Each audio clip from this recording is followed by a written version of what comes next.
Robin. Welcome to Bookspin. Today we're looking at alien invasions. I love a good alien invasion story. I think it's one of the most exciting themes or subgenres within science fiction. It's an idea that never gets old, and these stories are typically full of drama and excitement and terror, but they can also be very thought-provoking.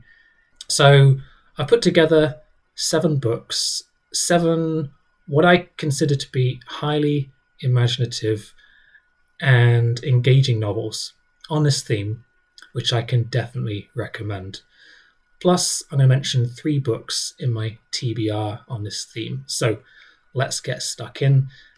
And we're going to start off with an absolute classic, and that is The War of the Worlds by H.G. Wells.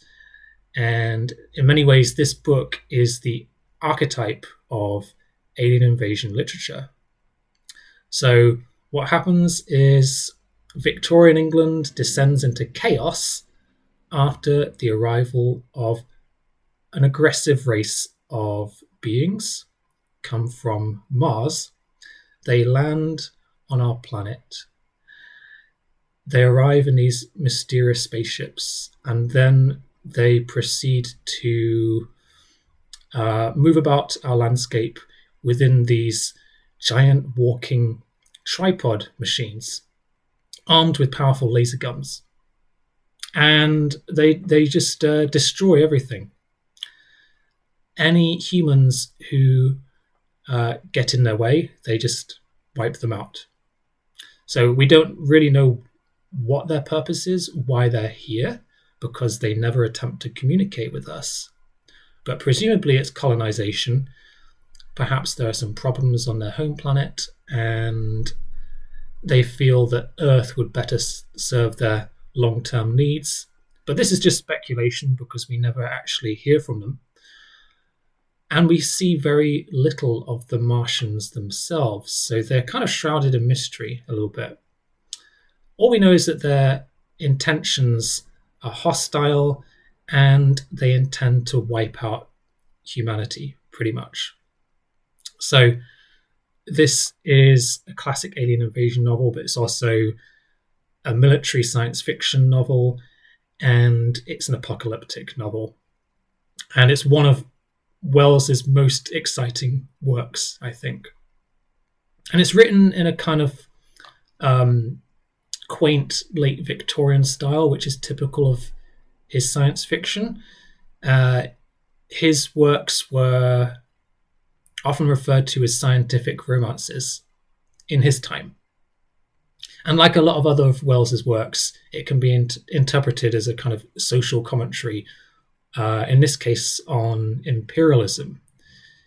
And I think Wells himself later confirmed this. He said it was inspired by the devastating effects of European expansionism in Australia, and especially the horrific way that the Aboriginals were treated in Tasmania. But in any case, it's an absolute classic and a great place to start with alien invasion literature.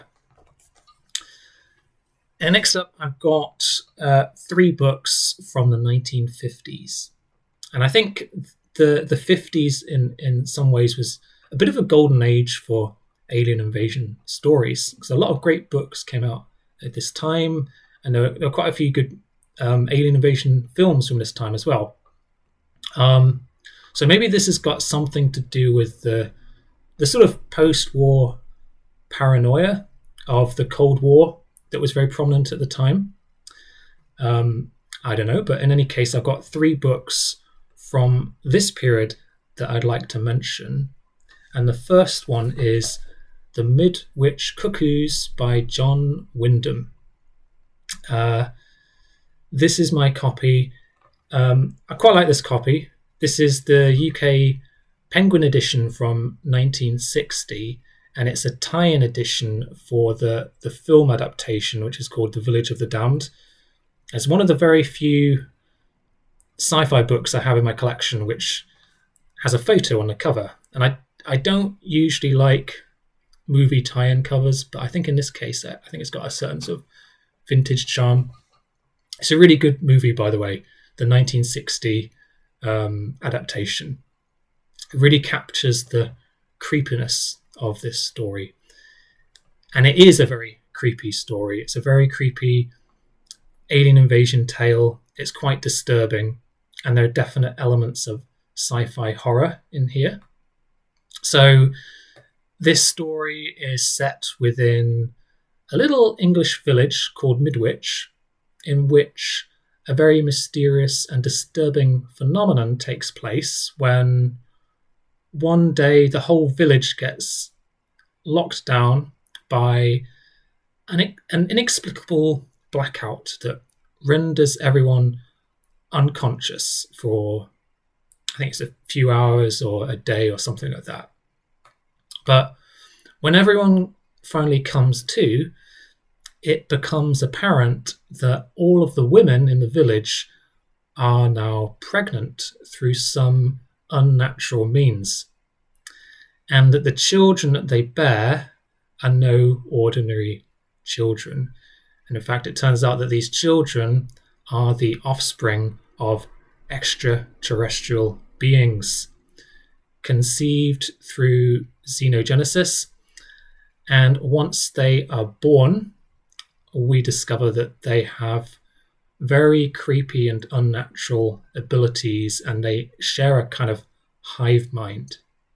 So that's a very kind of creepy alien invasion, I think. This is a very chilling and unsettling SF thriller. Classic John Wyndham. And the next 50s book I've got here is Childhood's End by Arthur C. Clarke. This is one of Clarke's most celebrated novels. And in this case, this alien invasion is a little different from the others because we have a peaceful and benevolent alien occupation in which the invaders actually want to make things better for humanity. That seems to be their main goal. They just want to improve our lives. And the aliens in this case are called the Overlords. And they are extremely technologically advanced and powerful. And they're pretty much like gods when compared to humans. So they turn up in these great flying saucers all over cities, all across Earth.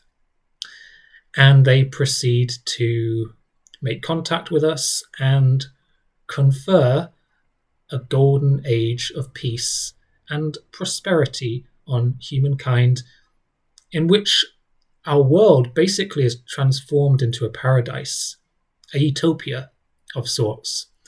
All of the social ills of mankind are all but eradicated. So poverty and war and crime and the need to toil for a living all become problems of the past. And it sounds almost perfect, but it's still an alien occupation, and quite a paternalistic one at that. And there are some trade-offs to the boons that the overlords give us.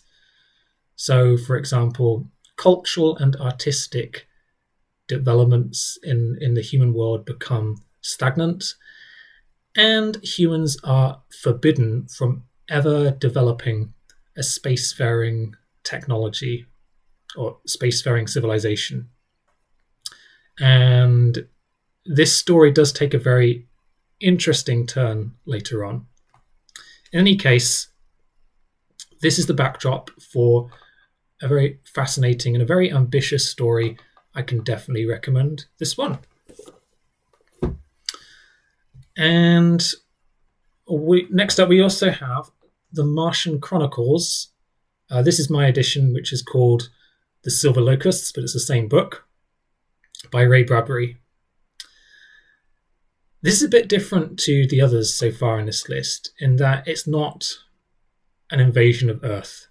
Instead, this is a reverse alien invasion, in which humans are the invaders of another planet, specifically Mars. So this is a classic fix-up novel that ties together various short stories that depict an American campaign to colonize and settle on Mars following a devastating nuclear war on Earth. So waves of colonists and immigrants arrive from Earth and want to make Mars their new home and develop a new American civilization there. And the reason I describe this as an invasion is Mars is not just a barren, empty planet. There are, in fact, natives who already live there, and they are intelligent beings who possess an ancient civilization, and they have remarkable psychic abilities, actually. And at first, the humans are totally out of their depth when compared to the Martians. Very quickly, though, the human campaign has a catastrophic toll on the Martians. And a chickenpox outbreak originating from the colonists has the effect of all but wiping out the Martian population, who have no immunity to this disease. So basically, humans screw things up for the Martians, but also for themselves through their combination of unchecked greed and destruction and the germs that they carry with them. So there are obvious parallels here to real-world history. In any case, I really love this book. I think Bradbury writes these stories with such hauntingly beautiful and evocative prose. They have an almost sort of fable-like quality to them. So this is a very beautifully written book. All right, now let's take a look at a few modern books. These are all published post-2000. And first up, we have The Three-Body Problem by Liu Cixin, who's a Chinese author. And this is part one of an epic hard SF trilogy called Remembrance of Earth's Past, which is a very concept-driven first contact and alien invasion story. And in this series, the alien antagonists who come to invade Earth come from the Alpha Centauri star system, which is our nearest star system. And it has 3 stars, and these 3 stars form a very chaotic environmental system on their home world, Trisolaris. The upshot of this is their planet is constantly wavering between periods of stability and chaos due to the unpredictable motions of the 3 suns. And it's actually becoming an increasingly hostile environment for them to live in. So despite the fact that they are a very technologically advanced race, their civilization is extremely fragile and could collapse at any minute. And so they are in fact on the lookout for a potential new planet that they could colonize that will secure their long-term survival. So they pick up a radio message sent by humans and consequently discover the existence of Earth. And they immediately decide to go on a campaign to conquer our world. And it looks like the game's up for humanity. But since their planet is just over 4 light years away, it's going to take them a long time for them to get here, over 400 years, in fact. So we've got a long wait until the invasion really gets going in earnest. But in the meantime, the Trisolarans have a few tricks up their sleeve to keep humanity in its place. The scope of this series is immense, and there are some really mind-boggling ideas in here, especially in the second and third books. And next up, Lagoon by Nnedi Okorafor. This is another one that I read just recently. This is a first contact story set in Nigeria, in which an invasion of mysterious and powerful shape-shifting extraterrestrial beings known as the Elders arrive off the coast of Lagos. And these aliens are able to take on human form. And their arrival has a radical impact on both the human world and the animal world. So they seem to have a transformative effect on the sea animals in the area, making them grow into huge and powerful beasts. This is a really strange book. It's quite a challenge to summarize, actually. There are many fantastical and mystical elements within the story. You've got human protagonists who possess latent superpowers. You've got powerful deities and figures from Nigerian folklore who feature among the cast. And you've got the elders themselves and their ambassador who takes on the form of a human woman. And in some ways, she could be interpreted as a kind of divine or mystical figure in some sense. So this is as much a fantasy novel as a science fiction novel, I think. And the alien invasion here is not actually the biggest problem per se that humanity faces. It's rather the reactionary and chaotic way that people respond to the situation that escalates this first contact scenario into a dangerous crisis. It's definitely not your typical alien invasion narrative, but well worth a read, I think. And finally, I've got one more for you. This one is The Lesson by Cadwell Turnbull. I really enjoyed this one. This is an alien invasion story set in the US Virgin Islands, where the author grew up. And I think he does a very good job of bringing to life a rich and vivid account of a small island community in the Caribbean, whose lives get utterly transformed after the arrival of an alien ship over their islands. And this ship heralds the arrival of a race of super advanced aliens called the Ina, who have come to take over their islands. And just like the elders in Lagoon, these aliens can shapeshift and they can mimic human form. And the thing is, on the surface, they don't actually seem to be a threat to humans. They have no plans to colonize Earth or wipe out humanity or anything like that, or even to expand outside this small archipelago within the Caribbean. They say that they arrive in peace, and they just have the rather modest goal of using these islands as a base for conducting a research project, the nature of which they won't disclose. But they promise to leave Earth in the condition that they found it once they're done with this project. And they even offer to bestow certain advanced technologies and medicines to humans in exchange for their cooperation. For example, cures for cancer. So as far as alien invasions go, it's a pretty good deal, I think. But the thing is, given the slightest provocation, the Ina react with extreme violence and will not hesitate to take human life. They have a zero tolerance policy to any human who steps out of line, which, as you can imagine, is not very good for their PR and is going to cause some frictions in the community, to put it mildly. In fact, you really don't want to get on the wrong side of these aliens, or the consequences are horrific.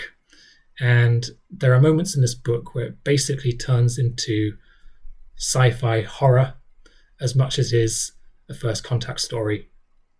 But it's also a very engaging and character-focused story, and a very fresh take on the alien invasion trope.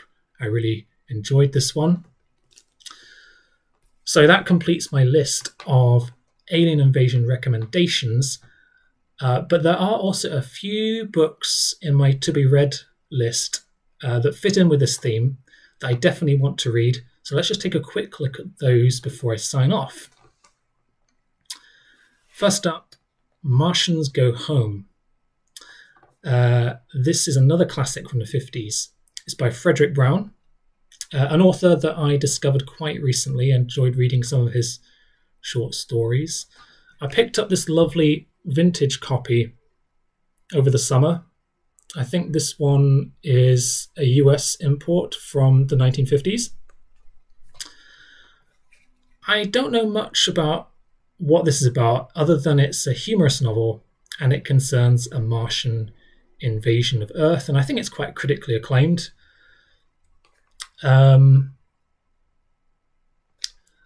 Boston Herald says, Frederick Brown is at his best in this eerie science fiction classic of the invasion of the Earth by 1 billion Martians in the year 1964. So, I definitely look forward to reading that one. I also have in my TBR A Planet for Rent by the Cuban writer Yos. I don't have a copy of this book, but it's something I definitely want to read. I've heard that Yos is an interesting writer, but I don't know a lot about this one. I think it's a satirical sci-fi novel.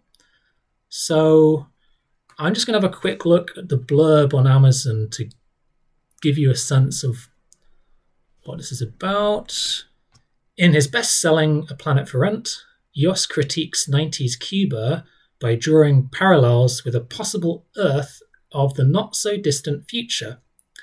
Racked by economic and environmental problems, the desperate planet is rescued, for better or for worse, by alien colonizers, who remake the planet as a tourist destination.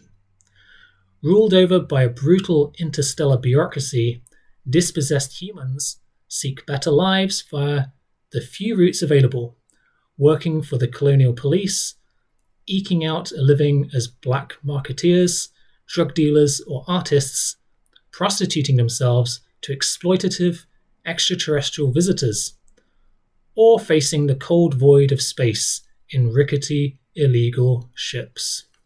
So that sounds very interesting. I'm definitely going to keep my eye out for that one. And finally, my last TBR title in this category is The Word for World is Forest by Ursula K. Le Guin. Again, I don't own a copy as yet. This is a novella set within Le Guin's Hainish Cycle universe, and it's another reverse alien invasion story in which humans are the invaders.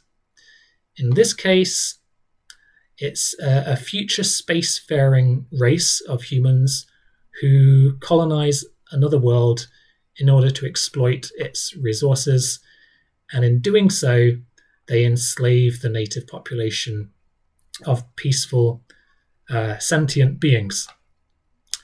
I've heard that this book has quite strong environmental themes and anti-war themes, and it was written in response to Le Guin's frustration with the Vietnam War. That's about as much as I know, but it's Le Guin, so it's got to be good, right? Anyway, that's it. Let me know in the comments what your favourite alien invasion novels are, especially if there's anything that you can recommend that I haven't mentioned here. Thank you for watching, and I'll see you again soon for some more science fiction content.